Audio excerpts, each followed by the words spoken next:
In case anybody runs into my wife, I want you to know I sat her down last night and I said, honey, I've got some really, really bad news. 26 years of marriage, and I think it's time for me to go a different direction. So I'm getting a divorce and I'm moving out. She looked at me and said, so what's the bad news? I don't know. Now, this is not my normal scenario thing and everything, but I got a 13,000 square foot building and they're putting a new roof on the whole thing, so it's noisy on the other side. Okay, I'm going to do a little short thing today. And when I get through, you're going to say, I already knew that. No, you're going to say, I'm already doing that. You just didn't put the numbers together, okay? I think I'm basically saying you can buy a home or you can put $1,300 a month in savings. One or the other. You can rent, live with your parents, your boyfriend, your girlfriend, your ex, whatever, and put $1,300 a month. I don't know how many of y'all can put $1,300 a month in savings. Or you can buy a house and do the same thing. You probably figured it out. Now, we're talking about appreciation. That's one of two, three things. And there's highs and lows in appreciation, okay? The lows, 2007 to 2011, I believe, appreciation on homes actually declined, okay? In fact, if you remember 08, I still get headaches when I think of 08. I think they went, home prices declined about 10%. I owned the largest real estate company in Northeast Louisiana. I owned a mortgage company, title company, flooring company, and by the grace of God did I survive 08. Now, movies, have you seen The Big Short? If you haven't, a lot of cussing, I apologize for that. Big Short tells you what happened in 08. But they declined those 3-4 years. The highs, 21 and 22, 2021 and 22, appreciation was about 18%. 18%. Those were the COVID years. Those were whatever, okay? But those highs and lows, in my opinion, are anomalies. The reality is, over the past 40 years, the average appreciation in a home has been right at 5%. Now, last 10 years, it may be 7%, but over 40 years, the average appreciation has been about 5%. So let's look at that. Let's just say 10 years ago in 2016, we'll say, you bought a $200,000 home, and let's say you got a 100% loan. There are 100% loans out there, but just make the numbers work. You bought a $200,000 house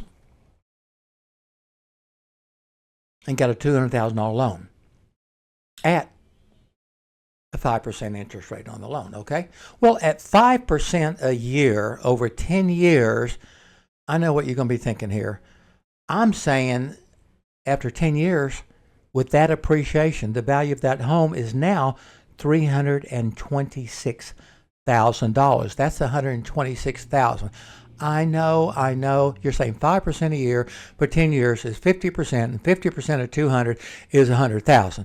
No, because the first year it appreciates 5%, and now it's worth $210,000. The next year, the 5% is based on the 210, so that goes up every year. So it's worth like $326,000 10 years later in 26. Now, the other thing is that $200,000 loan you got after 10 years, your principal balance is now down to $163,000. So you take 326 minus 163, and coincidentally, you get 163. So now you say, well, we've got $163,000 equity in that house. Well, one other thing, it depends on if you itemize your taxes or you use the standard deduction. A lot of people standardize now, okay, the standard deduction. But a lot of people do itemize if you have an investment. If you itemize, then you can deduct that interest. That interest that you have paid on those 10 years is $91,000. $91,000 interest, okay? And you can deduct that on your taxes, as most of you know. Now, tax rates, I think, run, what, 10 to 37%? Let's just take a 24% middle of the road tax rate. Well, that's another $22,000. Another 22 added to your 163. Now you're up $185,000 in 10 years. And you haven't saved a penny. You haven't put a penny back. You haven't taken any money out of your payroll. You go to Waffle House and Sonic and don't have to save a penny. And after 10 years, you now have $185,000.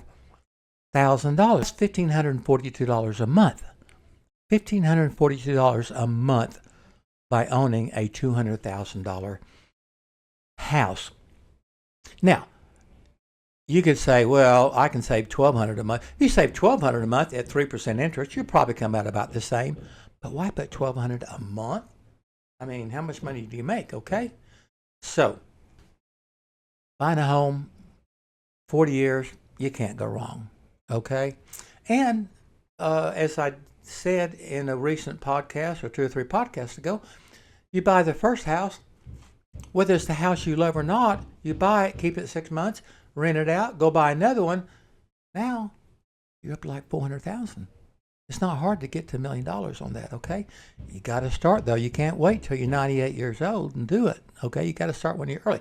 All right, that was a short podcast. I was doing extra. Y'all know I do songs and podcasts, and I don't know what else I did, radio show 20 years. But I'm most famous for my Sonic moments, so click on Sonic moments. God bless.